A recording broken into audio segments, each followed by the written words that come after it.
Hi everybody, I'm here to answer the question that's probably bothering you. How do I get a great tenant fast? I made these videos to help you with this.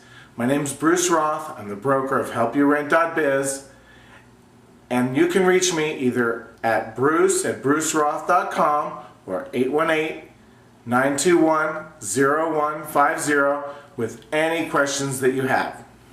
Now, this is to continue the video series.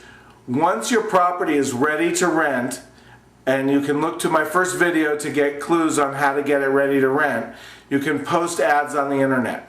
I recommend Craigslist. Here in Los Angeles, there's also a company called Westside Rentals.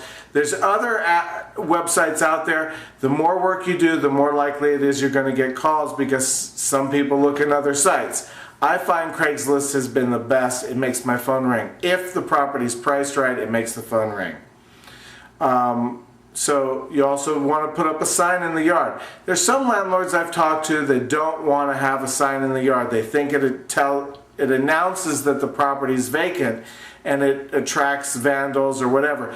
I find that having a vacant house for a longer period of time is more likely to attract vandals than having a sign. So I want to get the place rented as quickly as possible, plug that hole in your wallet, and make the house not attractive to vandals anymore.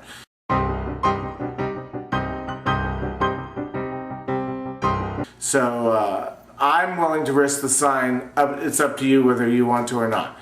So once I start getting calls from my signs and my internet ads, you can place ads in the newspaper too. Here in LA, I found that the newspaper makes my phone ring very little. The internet works and sign works much better. So once your phone's ringing, I won't discuss the property. I won't give out the address unless the person tells me their name, their phone number, and their email address. You as the property owner may not be as interested in this because you're not trying to develop a list of prospects for your business, but part of the reason I do it is to get a prospect list, but I also do it because it tells me a little bit about what kind of a person they are. I don't want someone who's trying to hide. I want someone who's open and free with the information. To me, it leads me to believe they're more likely to be honest, as I'm honest. So now that you've got the calls, you want to show the property to all the people who respond. The easier you make it to show, the better. People have a funny thing. Some of them have trouble showing up on time. You're going to get stood up a lot. The easier it is that you make it for them to see the property, the more likely it's going to rent. A lot of landlords are afraid of, again, of letting people see the property by themselves. They're afraid that it might be vandalized. I haven't had that happen to me. But if you want to, then you just have to know that you're going to spend a lot of time driving back to forth to the property and maybe getting stood up a few times too. So now that you're showing the property, you're having people express interest. So someone says they're interested in renting the property. Give them an application, have your applications ready, and I always make them pay the credit fee. The cost that it's going to cost me to run their credit, I make them give me that money. I don't want to come out of pocket with it, and it also proves that they're serious. If someone gives me an application, but they don't want to give me the credit fee, it tells me right up front that they're looking at a bunch of places and they're not serious about mine. I'm not going to come out of pocket for the credit fee for myself, and I recommend that you don't either. It's very standard, it's very normal that the tenant applicant pays the fee, especially if it's a nice property priced right. On the credit report, I need to see a credit report, I need to see an eviction report. I also verify their tenancy and their income.